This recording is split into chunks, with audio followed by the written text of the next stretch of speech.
चलिए प्रश्न नंबर 6 दिया है। निम्नलिखित को P बटा Q के रूप में व्यक्त कीजिए जहाँ P और Q पूर्णांक है तथा Q does not equal to 0 है। ठीक है, यानी जो हमारा Q का मान है वो 0 नहीं होना चाहिए, हमें इसको P बटे Q के रूप में व्यक्त करना है। चलिए देखते इसे। दिया हमें 0.6 के ऊपर बार है, यानी माना इसे हम x बराबर 0.6 के ऊपर बार का मतलब होता है 6 ऐसा ही 6 रिपीट हो रहा है। ठीक है, बार का मतलब होता है ये संख्या रिपीट हो रही है अनंत तक। ठीक है, इसे समीकरण 1 मान लेते हैं। ठीक है, देखिए जब एक संख्या के ऊपर बार होता है तब हम 10 से गुणा करते हैं, तो हम लोग इसका 10 से गुणा करेंगे तो दोनों पक्षों में दोनों पक्षों में 10 से गुणा करने पर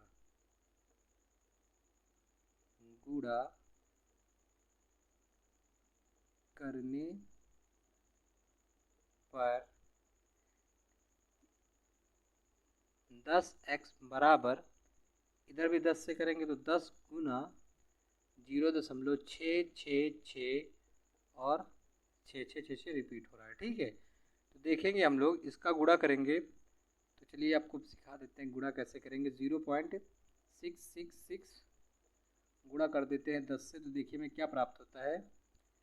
0 का 6 में करेंगे तो 0 0 0 0, 1 से करेंगे तो 6 और ये 0।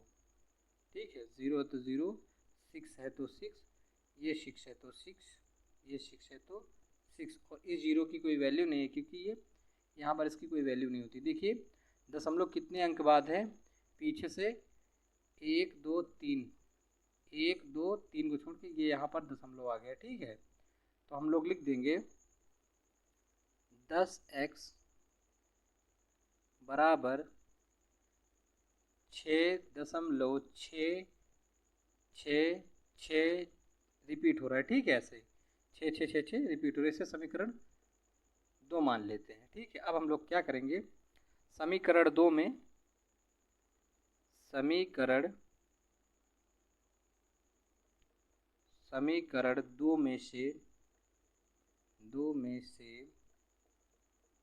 एक को घटाने पर चलिए घटा देते हैं। समीकरण 2 दिया है हमारा 10x बराबर 6.666 और ऐसे ही अनंत तक जा रहा है। हमारे समीकरण 2 था, और अब हमें लिखना है समीकरण 1। तो दिया है x बराबर 0.666 डॉट डॉट डॉट डॉट आगे अनंत तक है 6। देखिए दशमलव के नीचे दशमलव को रखना है। ठीक है, और फिर उसके बाद अपने आप ही सही लाइन पर रख देंगे हम लोग। देखिए 10x में से एक x को घटा देंगे तो हमारे पास बचेगा 9x बराबर, देखिए 6 में से 6 गए 0, 6 में से 6 गया 0, 6 में से 6 गया 0, और ये 6 है उतर आएगा। ठीक है, और एक यहाँ पर है, देखिए ये रहा हमारा दशमलव। ठीक है, तो हमें क्या प्राप्त हुआ है, इन जीरो की कोई वैल्यू नहीं है। ठीक है, क्योंकि 6.000 पॉइंट लगा हुआ है, इसलिए हम लोग क्या लिख देंगे। देखिए x बराबर, उधर 6 इधर गुणा में 9 था, उधर जाएगा तो भाग में हो जाएगा 9। ठीक है, तो चाहिए तो इसे हम काट भी सकते हैं। देखिए 3 दूनी 6, 3 त्रिक का 9, यानी में जो x बराबर मान प्राप्त हुआ है वो है 2/3। ये रहा हमारा आंसर। ठीक है, इसे p बटे q के रूप में लिखना था जहाँ पर q 0 नहीं होना चाहिए था। देखिए 3 है q। ठीक है, तो चलिए समझ में आ गया हो गया। अगला ऑप्शन देखते हैं। अब दूसरा ऑप्शन दिया है 0.47 के ऊपर बार है। ठीक है, तो हम लोग इससे सबसे पहले क्या करेंगे, देखिए माना x बराबर, इसे हम क्या लिख सकते हैं 0.4777, ऐसे इसके ऊपर बार लगाइए, रिपीट हो रही है अनंत तक, इसे समीकरण 1 मान लेते हैं। ठीक है, देखिए एक अंक के ऊपर बार लगा है तो हम इसे 10 से गुणा कर देते हैं। ठीक है, तो क्या करेंगे, देखिए 10 से गुणा करने पर, यानी दोनों पक्षों में 10 से गुणा करने पर 10x हो जाएगा इस तरफ, और इधर 10 गुने 0.4777, ऐसे ही श्रेणी चल रही है आगे। देखिए इसका मल्टीप्लाई करेंगे तो क्या हो जाएगा, यहाँ तो पहले 10 ही x आ जाएगा। देखिए इसका चाहिए तो गुणा कर लीजिए, आप समझ लेते हैं। चलिए 0.4777 गुणे 10, देखिए 0.0000 गुना 777 और 4, ये आ गया 0। उसके बाद लाइन खींच देंगे, घटा इनको हम लोग जोड़ देंगे, 0 है तो 0, 7 है तो 7, 7 है तो 7, 7 है 7, 4 और 0। देखते हैं 1 2 3 4, 4 अंक बाद दशमलव, 1 2 3 4, यानी ये 4 अंक हो गए, यहाँ पे आएगा दशमलव। ठीक है, तो ये हमारा क्या, इस जीरो की कोई वैल्यू नहीं है। ठीक है, क्योंकि वो संख्या से पहले आ रहा है, 4 से पहले 0, इसलिए वो 4 ही बचा, यानी कि हमें प्राप्त हुआ है 4.777 4.777 चाहिए तो। और आगे हम इसे, जो हमें ये प्राप्त हो, इसे समीकरण 2 मान लेते हैं। ठीक है, ऐसी श्रेणी चल रही है, इसे समीकरण 2 मान लेते हैं। ठीक है, और देखिए इसके बाद हम लोग क्या करेंगे, पुनः एक बार 10 से इसका फिर से गुणा कर देंगे। ठीक है, पुनः दोनों पक्षों में 10 से गुणा करने पर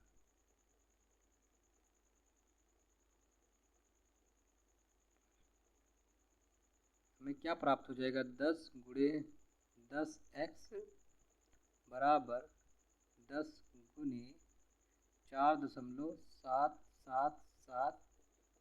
ठीक है, 10 का गुणा 10 में करेंगे तो धामा 100x बराबर, और इसका गुणा करेंगे तो देखिए 4.777 का गुणा करेंगे 10 से, देखिए 0 का करेंगे तो 0 0 0 0, और 1 से करेंगे तो 7 7 7, और ये 4 जोड़ दिया जाएगा, 0 7 7 7 4, 1 2 3 अंक बाद दशमलव, 1 2 3। ठीक है, यहाँ पे दशमलव। ठीक है, 0 को नहीं लिखते हैं इसलिए क्योंकि संख्या रिपीट हो रही है, इसलिए वहाँ पर भी छोड़ दिया था 0 और यहाँ पर भी छोड़ दिया रहे, है ना। तो दी बचा हमारा क्या, 47.77। उसके बाद 0 है तो 0 की जगह पर हम क्या लिख सकते हैं, ये 7 7 7 7 बार बार तो रिपीट ही हो रहा है, तो ये हमें क्या प्राप्त हो गया, समीकरण 3 प्राप्त हो गया। ठीक है, अब हम लोग क्या करेंगे, समीकरण 3 में से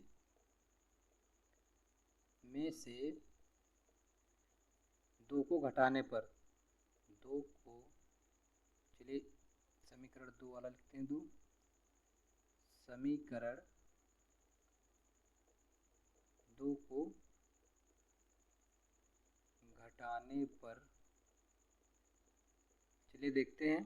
सबसे पहले अपना समीकरण 3 लिख लेते हैं, ये वाला 100x बराबर, इधर है 47.77 डॉट डॉट डॉट, उसके बाद हमारा दूसरा समीकरण दिया है 10x बराबर 4.7, यानी दशमलव यहाँ 4.7। ठीक है, और 7, ऐसे ही आगे इसकी भी श्रृंखला चलती हुई।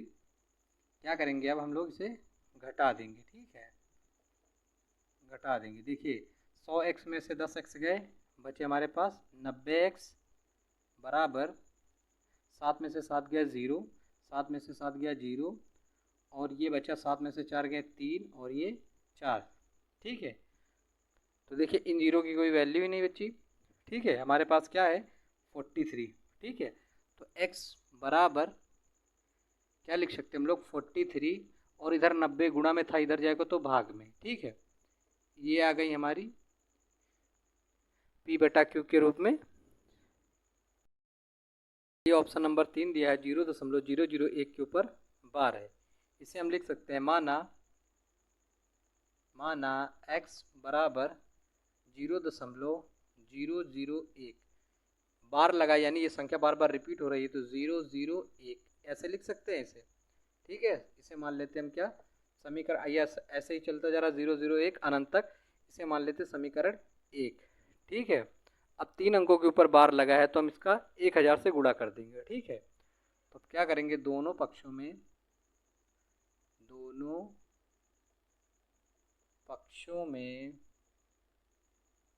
1000 से गुणा करने पर, ठीक है, इधर हो जाएगा 1000 x बराबर 1000 गुना क्या है 0.001,001। ठीक है, और ऐसे ही अनंत तक चलता जा रहा है।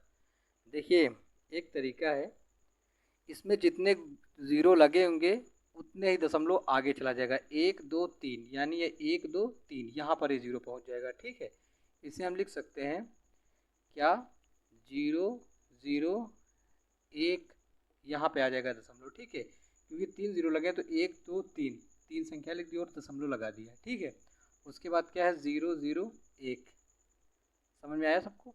ये हमें क्या प्राप्त हो गया है, 1000 x बराबर 0.001।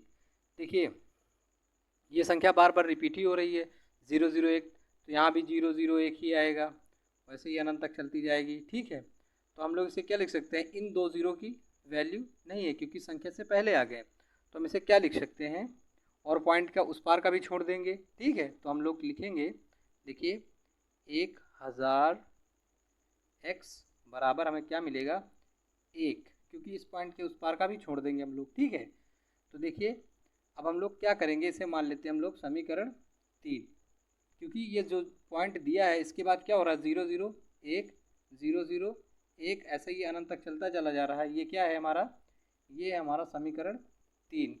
ठीक है, तो हम लोग अब इसे क्या लिख सकते हैं कि समीकरण 3 को समीकरण 1 में घटाने पर, समीकरण 3 में से समीकरण 1 को घटाने पर, समीकरण 1 को घटाने पर क्या प्राप्त होगा, मैं सबसे पहले समीकरण 3 लिख लेते हैं। 1000 x बराबर दिया हमारा 1.001,001। ठीक है, उसके बाद हमारा समीकरण 1 दिया है x बराबर दशमलव के नीचे दशमलव यानी 0 इस तरफ, और 0.001 घटा देंगे इसे हम, तो हमें पास क्या मिलेगा, देखिए 1000 x में एक x घट जाएगा तो 999 x बराबर, देखिए 1 में से 1 गया 0, 0 में से 0 0 0, 1 में से 1 गया 0, ये भी 0 ये भी 0, और पॉइंट बचा हमारे पास 1। ठीक है, इस पॉइंट के उस पार के 0 से हमें कोई लेना देना नहीं, हमारे पास बचा कितना था 1, तो हम लोग लिख देंगे कि 999 x बराबर क्या बचा हमारे पास 1। इसे हम लिख सकते हैं x बराबर 1/999, यही हमारा है आंसर। समझ में आ गया सबको। चलिए अगले प्रश्न की ओर चलते हैं। अगला प्रश्न दिया है प्रश्न नंबर 7, 0.9999 को p/q के रूप में व्यक्त कीजिए। क्या आप अपने उत्तर से आश्चर्यचकित हैं? अपने अध्यापक और कक्षा के सहयोगियों के साथ उत्तर की सार्थकता पर चर्चा कीजिए। देखिए इसे हम लोग कैसे लगाते हैं, सबसे पहले लिखेंगे माना x बराबर 0.99999। देखिए एक तरह से ये 9 के ऊपर बार लगा हुआ है। ठीक है, ये अनंत तक ऐसे ही रिपीट हो रहा है। ठीक है, यहाँ तक सबको समझ में आ गया। हम लोगों को क्या करना है, देखना है कि कितने अंक पर इसके बार लगा है, यानी एक अंक पर लगा है, तभी तो ये 9 9 9 9 बार बार रिपीट हो रहा है। तो हम लोग क्या करेंगे, एक अंक के ऊपर बार लगा है तो 10 से गुना कर देंगे, ठीक है। तो दोनों पक्षों में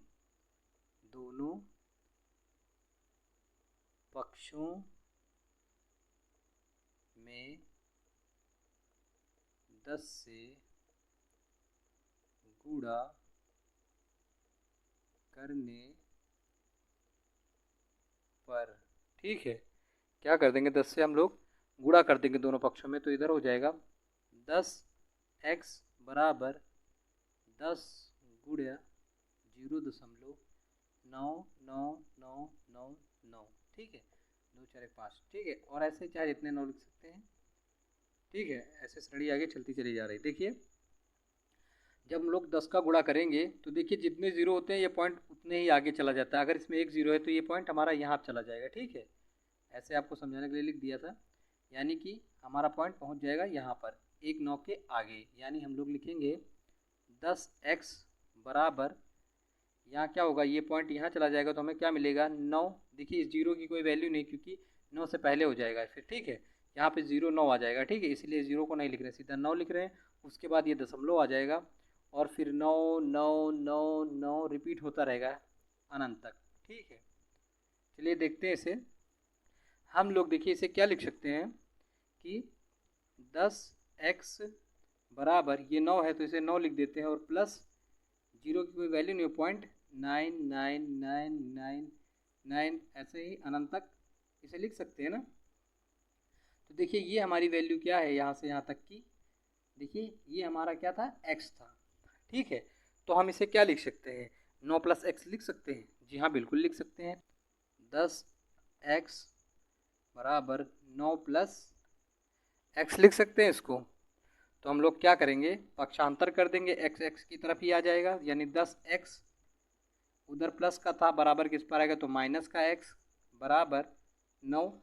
10x में एक x चला जाएगा तो हमारे पास क्या बचेगा, 9x बराबर 9, और x बराबर क्या आ जाएगा, 9/9, ठीक है। देखिए ये p/q के रूप में आ गई, और ये q 0 भी नहीं है।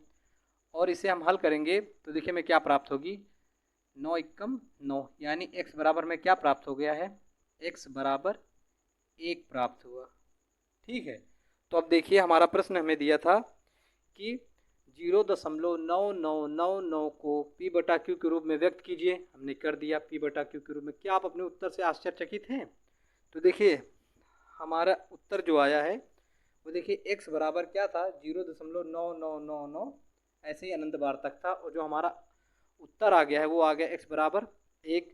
यानी कि हम इसे ये कह सकते हैं कि जो हमारा 0.9999 है, ये क्या है, ये अनवसानी आवर्ती हो रही है इसमें, ठीक है, यानी ये बार बार रिपीट हो रहा है। और जो हमारा x बराबर 1 आया है, ये हमारा शांत दशमलव के प्रसार में है, क्योंकि इसमें क्या हुआ, पूर्ण रूप से ये विभाजित हो गया है, ठीक है। इसलिए इससे हम आश्चर्यचकित हैं। हाँ, क्या लिखेंगे, आश्चर्यचकित है, जैसे लिखा है वहाँ पे हम लोग लिख देंगे उसके लिए।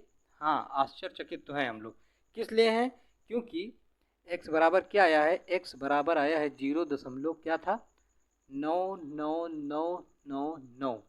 ऐसे ही अनंत तक चलता चला जा रहा है।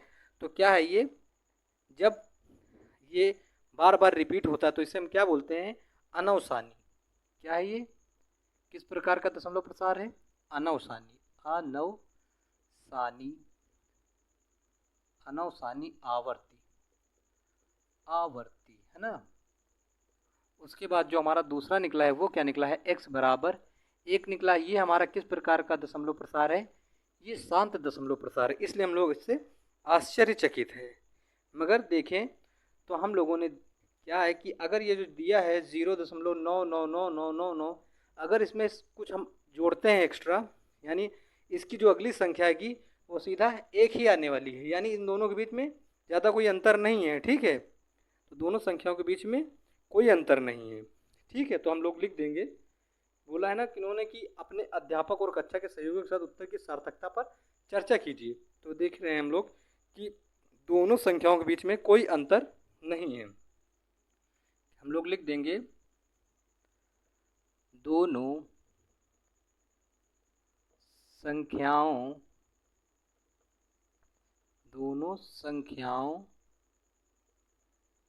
के बीच में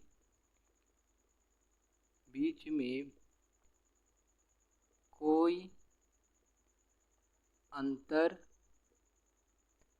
नहीं है। ठीक है, दोनों, इसीलिए ये दोनों संख्या हम कह सकते हैं कि दोनों संख्याओं के बीच में कोई अंतर नहीं है। यही हमारा आंसर है। चलिए प्रश्न नंबर 8 की ओर चलते हैं। प्रश्न नंबर 8 दिया है 1/17 के दशमलव प्रसार में अंकों की पुनरावृत्ति खंड में अंकों की अधिकतम संख्या क्या हो सकती है? अपने उत्तर की जांच करने के लिए विभाजन क्रिया कीजिए। चलिए बहुत ही आसान तरीका है इसको लगाने का। सबसे पहले तो जो हमारा दिया है 1/17 इसे लिख देते हैं। उसके बाद हम लोग क्या करेंगे, 17 से 1 में देंगे भाग। ठीक है, तो 17 से 1 में देते हैं भाग। छोटा है तो 0 लगा देंगे, दशमलव लगाएंगे, 1 0 उतरेगा। अभी भी छोटा तो 1 0 यहाँ लगाएंगे, 1 0 यहाँ लगा देंगे। अब हो गया। ठीक है, 17 का पहाड़ा पढ़ना है, 100 से ज़्यादा नहीं जाए। 17 × 5 = 85। ठीक है, 10 में से 5 गए 5, 9 में से 8 गया 1।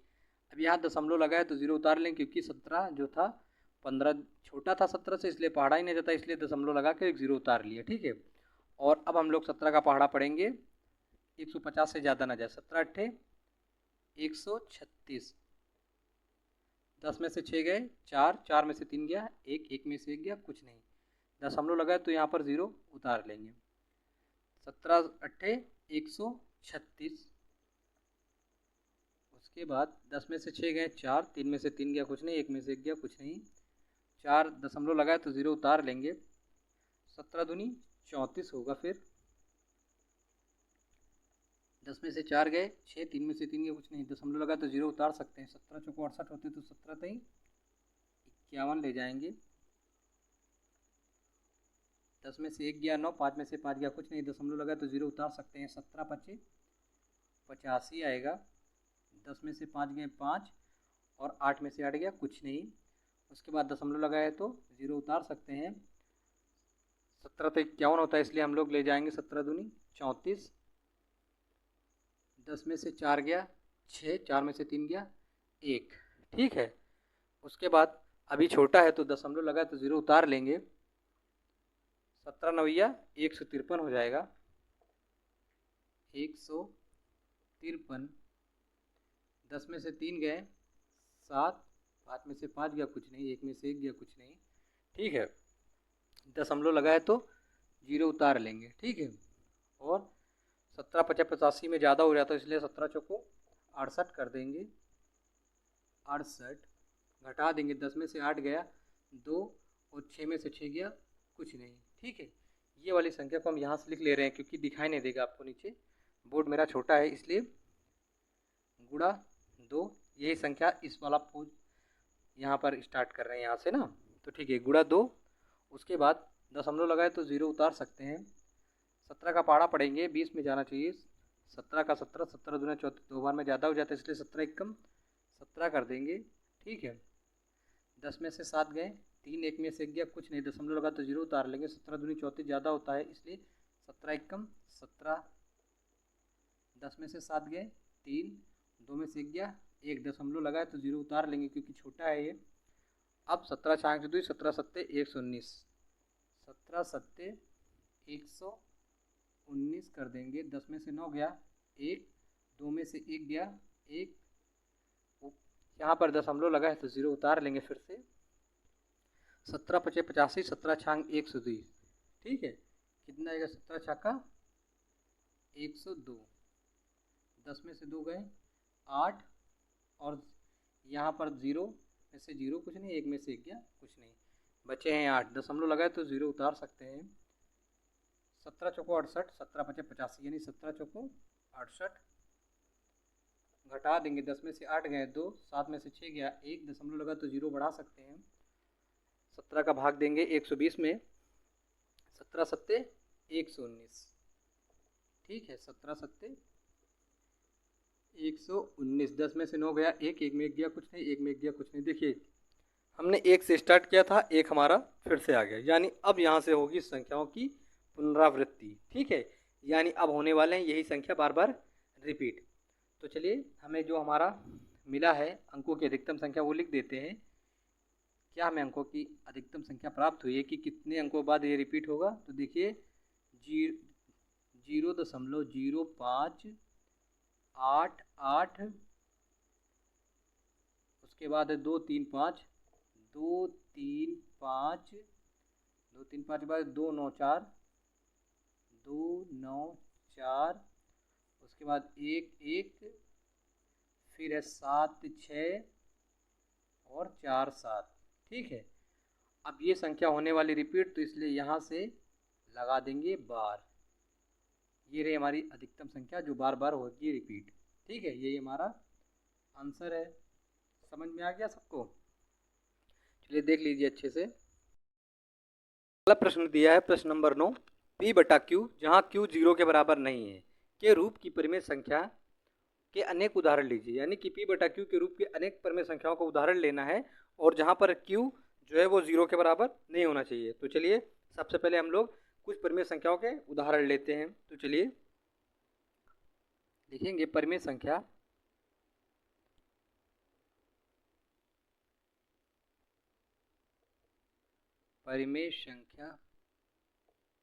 के उदाहरण।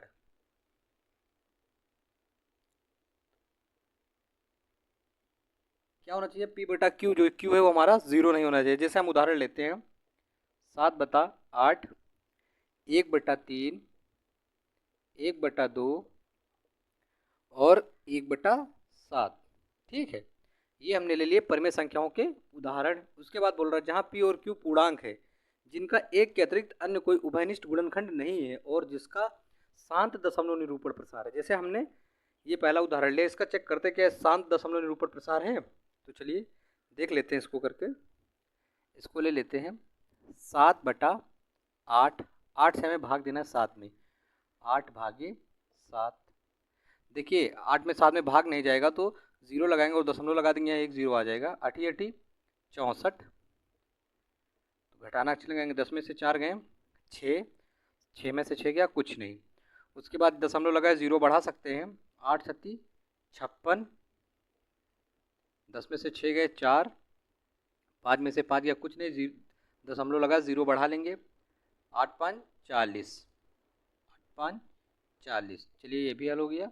देखिए जो हमें प्राप्त हुआ है 7/8 का दशमलव प्रसार वो क्या है 0.875 और पूरी तरह से पूर्ण रूप से विभाजित हो गया। तो ये हमारा किस प्रकार का है? शांत दशमलव प्रसार है इसका। ठीक है, तो देखिए जिसका शांत दशमलव निरूपण प्रसार है, आप यह अनुमान लगा सकते हैं कि Q कौन सा गुण अवश्य संतुष्ट करना चाहिए। यहाँ पर Q क्या है? परिमेय संख्या, यानी कि परिमेय संख्या कौन से गुण अवश्य संतुष्ट करना चाहिए। तो चलिए लिख देते हैं। जैसे पहला गुण ले लेते हैं, क्या है कि एक निश्चित समय के बाद, एक निश्चित समय के बाद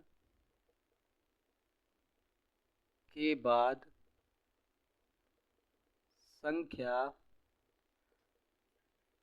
पूर्ण रूप से विभाजित हो जानी चाहिए ना, संख्या पूर्ण रूप से विभाजित हो जाए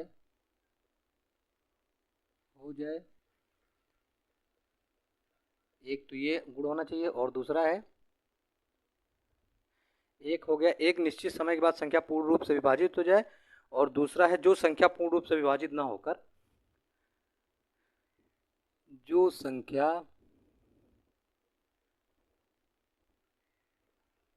पूर्ण रूप से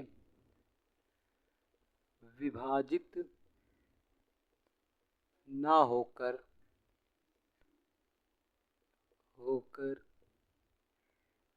दशमलव के बाद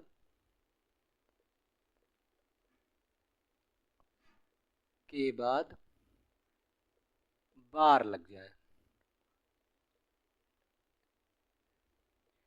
यानी जो संख्या रिपीट हो या करती है, जैसे जो 0.47 के ऊपर बार बार 7 रिपीट हो रहा है, ये दोनों गुण अवश्य होने चाहिए। ठीक है, यानी गुण अवश्य होना चाहिए किसमें, परिमेय संख्या में।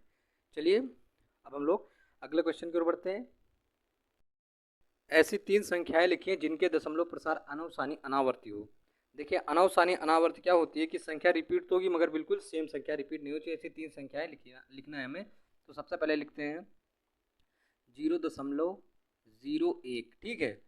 फिर 201 हो जाएगा क्योंकि रिपीट तो हो मगर सेम नहीं, ठीक है। अनावसानी अनावर्ती से कहते हैं। पहले 0.01, फिर 001, फिर 301, ठीक है, फिर 401। ऐसे ही ये अनंत तक चलती चली जाएगी। ये हमारा हो गया 1, ठीक है। 3 लिखना है तो ये पहला तो हो गया।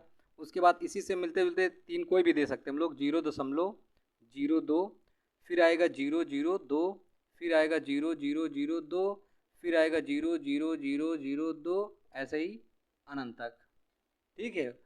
उसके बाद आएगा 0.03, फिर 003, फिर आएगा 0003, फिर आएगा 0003, ऐसे ही अनंत तक। यही है हमारा आंसर, ठीक है।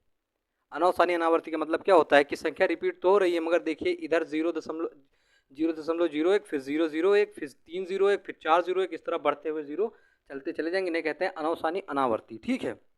तो चलिए अगले प्रश्न की ओर चलते हैं। ये परिमेय संख्याओं, प्रश्न नंबर 11 दिया है। परिमेय संख्याओं 5/7 और 9/11 के बीच 3 अलग अलग अपरिमेय संख्याएं ज्ञात कीजिए, ठीक है। चलिए सबसे पहले इन्हें हल कर लेते हैं, इनका दशमलव प्रसार निकाल लेते हैं पहले हम लोग, ठीक है। तो पहले दिया है 5/7, तो हम लोग 5/7 को हल करके निकाल लेते हैं। पहले 7 भाग देना है 5 में, ठीक है। 0 लगाएंगे, दशमलव लगा देंगे। 7 पन्ना 35, 7 छंग 42, 7 सती 49, ठीक है। यानी कि 7 सती 49, 10 में से 9 गया, 1, 4 में से 4 गया, कुछ नहीं, दशमलव लगा तो 0 उतार लेंगे। 7 एकम 7, 10 में से 7 गए, 3 बचे, दशमलव लगा 0 उतार लेंगे। 7 त्रिके 7 चौक 28 हो जाएगा यहाँ पर। 10 में से 8 गए, 2, और 2 में 2 गया, कुछ नहीं, दशमलव लगा 0 बढ़ा लेंगे। 7 दूनी 14, बचा हमारा 6, और 1 में गया, कुछ नहीं। उसके बाद दशमलव लगा तो 0 बढ़ा लेंगे। उसके बाद 7 का पढ़ेंगे 7 56, 7 56 आ गया, 56। 10 में से 6 गया 4, 5 में से 5 गया, कुछ नहीं, दशमलव लगा 0 उतार लेंगे। 7 दूनी 14, 7 त्रिक 21, 7 चौक 28, 7 पन्ना 35, 7 पन्ना 35, ठीक है। 10 में से 5 गए 5, 3 में से 3 गया, कुछ नहीं। देखिए ये संख्या बार बार अब यहाँ से रिपीट होने वाली है क्योंकि हमारे 5 मिल चुका है। इसके बाद की संख्या बार बार यही रिपीट होने वाली है। तो हम लोग लिख सकते हैं इसका हल 0.7145 के ऊपर बार लगा देंगे, ठीक है। ये में प्राप्त हो गया 5/7 का मान जो दशमलव प्रसार से हमने ज्ञात किया है, और 9/11 का भी ज्ञात कर लेंगे। तो 9/11 का ज्ञात करेंगे। 11 से भाग देना 9 में, 0 लगा के दशमलव लगा देंगे, 11 × 88 हो जाएगा। 10 में से 8 गए 2, 8 में से 8 गया, कुछ नहीं, दशमलव लगा 0 बढ़ा लेंगे, 11 एकम 11 हो जाएगा। घटा देंगे, 10 में से 1 गया 9, 1 में से 1 गया, कुछ नहीं, दशमलव लगा 0 लगा देंगे, 11 × 88। 10 में से 8 गया 2, 8 में से 8 गया, कुछ नहीं, दशमलव लगा है तो 0 उतार लेंगे, 11 एकम 11। 10 में से 1 गया तो 9 बचे। फिर से देखिए संख्या बार बार रिपीट हो रही है, यानी कि हमें प्राप्त हो गया है।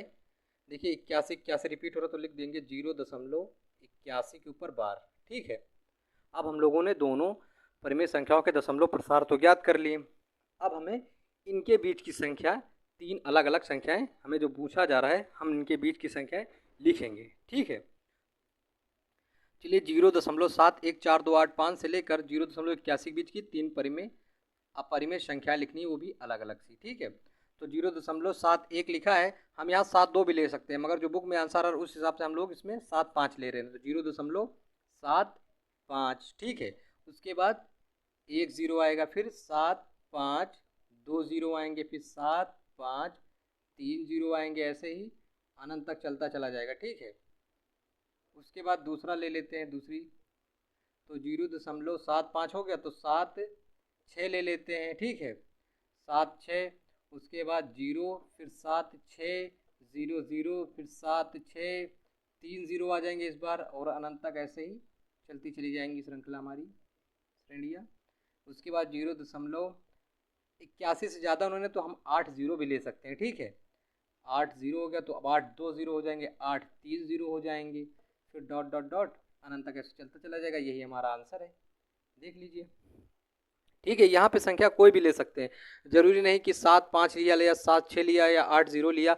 हम यहाँ पर जैसे 7 1 है ना, तो 7 1 के बाद 7 2 ले सकते थे, 7 3 भी ले सकते थे, 0 0 करके ऐसे लगा सकते थे, मगर इस 81 से ऊपर नहीं जाना था, ठीक है।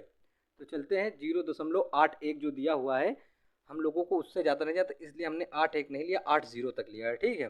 यही आपका आंसर है। चलिए अब अगले प्रश्न की ओर चलते हैं। चलिए अगला प्रश्न दिया है, प्रश्न नंबर 12, निम्नलिखित संख्याओं में कौन कौन संख्याएं परिमेय और कौन कौन संख्याएं अपरिमेय है। चलिए इसे हल करते हैं। ऑप्शन नंबर 1 दिया है √23 क्या एक परिमेय संख्या है या अपरिमेय संख्या है, हमें बताना है। देखिए √23 क्या है, जो 23 है यह एक अभाज्य संख्या है जिसके कोई प्राइम फैक्टर नहीं निकलते हैं, ठीक है। तो जिसके प्राइम फैक्टर नहीं होते हैं, यानी कि हम लोग क्या कहते हैं, अगर इसके कोई प्राइम फैक्टर नहीं होंगे तो ये एक अपरिमेय संख्या होगी, ठीक है। देखिए एक अभाज्य संख्या है, ये 1 से कटेगी और स्वयं से कटेगी, इसलिए यह एक अपरिमेय संख्या है, यानी कि यह एक अपरिमेय संख्या है। तो हम लोग लिख देंगे कि अपरिमेय संख्या है, अपरिमेय संख्या, ठीक है। देखिए √23 की जगह पर अगर ये यहाँ पर मान लीजिए √4 होता तो वो 2 का वर्गमूल होता, तो 2 के नीचे हम बटे में 1 लिख सकते हैं, यानी वो एक परिमेय संख्या होती। मगर इसमें क्या है, जो 23 दिया है रूट के अंदर, इसका कोई मतलब ये किसी का वर्ग तो है नहीं कि स्क्वायर हो किसी का 23। तो इसीलिए क्या होता है कि जो 23 किसी का, अगर जैसे मान लीजिए जैसे 4 होता √4 तो वो 2 का स्क्वायर होता, तो उसके प्राइम फैक्टर बन जाते, मगर √23 के नहीं बने क्योंकि ये एक अभाज्य संख्या है, ठीक है, इसीलिए यह अपरिमेय संख्या है। चलिए नेक्स्ट ऑप्शन की ओर चलते हैं। चलिए अगला ऑप्शन है ऑप्शन नंबर 2, √225 का स्क्वायर हमें बताना है। स्क्वायर बताने के क्या मतलब है कि परिमेय संख्या और अपरिमेय संख्या बताना, अगर हम इसका गुणनखंड करेंगे और निकालेंगे कि ये √225 इसका वर्ग है, तो इसका मतलब हमें ये पता चल जाए कि ये परिमेय संख्या है या अपरिमेय संख्या, ठीक है। चलिए देखते हैं। सबसे पहले हम लोग 225 के गुणनखंड करते हैं। देखिए 5 से करते हैं, ठीक है। 5 चौको 20, इसमें 2 बचे, इसमें चले गए पचम 25, फिर 5 से काटेंगे तो 5 नवा 45, फिर 3 से काटते हैं, 3 3 तरक्का 9, फिर 3 से काटते हैं, 3 इक्कम 3, ठीक है। यानी जो इसके गुणनखंड निकल के आए, यानी प्राइम फैक्टर वो क्या है, √5 × 5 × 3 × 3, ठीक है।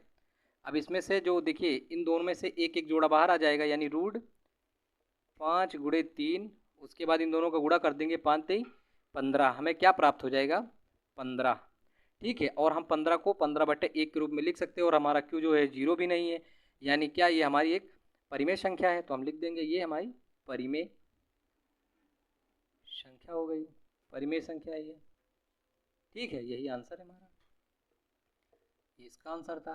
देखिए इसके प्राइम फैक्टर निकल आए, मगर √23 के प्राइम फैक्टर नहीं निकलते क्योंकि वो एक अभाज्य संख्या है, ठीक है। और ये देखिए √225 का हमने किया तो निकल आया, 15 निकला, 15 के नीचे हम 1 मान सकते हैं, इसलिए एक परिमेय संख्या है, ठीक है। जो हमारा 1 है वो 0 नहीं होना चाहिए था। ऑप्शन नंबर 3 देख लेते हैं, 0.3796। देखिए हम लोग इसके पास का एक पता करते हैं, जैसे मान लीजिए माना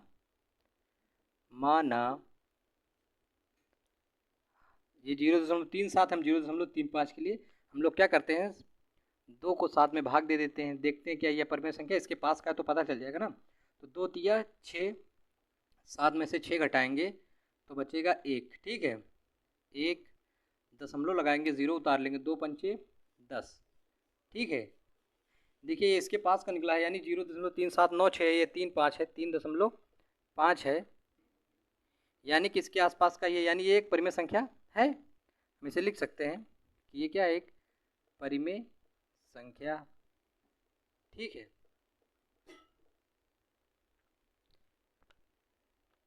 हमें सिर्फ इसमें ये बताना है कि कौन सा परिमेय संख्या है, कौन सी अपरिमेय संख्या है, ठीक है।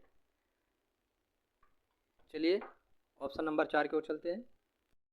नंबर 4 देख लेते हैं, 7.478478, यानी कि इसे हम क्या लिख सकते हैं, हम लिख सकते हैं 7.478 के ऊपर बार तो देखिए परिमेय संख्याओं के दो भी आपको हमने बताए थे कि गुण अवश्य होने चाहिए, या तो पूरी तरह से पूर्ण रूप से विभाजित हो जानी चाहिए, या तो उन संख्याओं के ऊपर दशमलव के बाद बार लगा होना चाहिए। ठीक है, तो देखिए इसके ऊपर बार लगा यानी कि ये क्या है, ये अनवसानी आवर्ती हो रही है। देखिए 4 7 8 की रिपीट हो रही है, 4 7 8 4 7 8 बार बार अनंत तक ऐसे ही आ रहा है। इसका मतलब क्या है, और परिमेय संख्या में क्या होता है कि जो संख्याएं मतलब रिपीट होती हैं यानी कि अनवसानी आवर्ती होती हैं, वो संख्याएं क्या होती हैं, वो परिमेय संख्याएं होती हैं। यानी कि जिन संख्याओं पर बार लगाओ या पूर्ण रूप से विभाजित हो जाए वो संख्या तो परिमेय संख्या के अंतर्गत आती है, यानी ये भी एक परिमेय संख्या है। तो हम लोग लिख देंगे कि ये एक परिमेय संख्या है, परिमेय संख्या, और यही हमारा आंसर हो जाएगा। ठीक है, चलिए ऑप्शन नंबर 5 देख लेते हैं।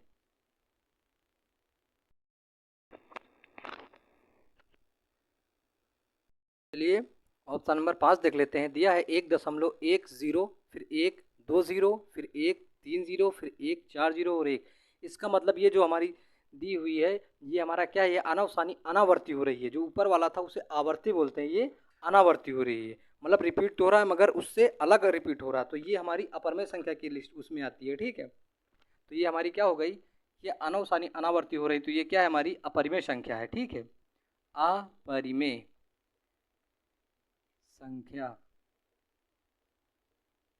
क्योंकि अनवसानी अनावर्ती जो होती है वो होती है हमारी अपरिमेय संख्या। ठीक है, अभी पिछला इससे सवाल जो लगाया था उसमें अनवसानी अनावर्ती में अपरिमेय संख्याएं पूछी गई, तब ऐसा ही लगाया था हमने।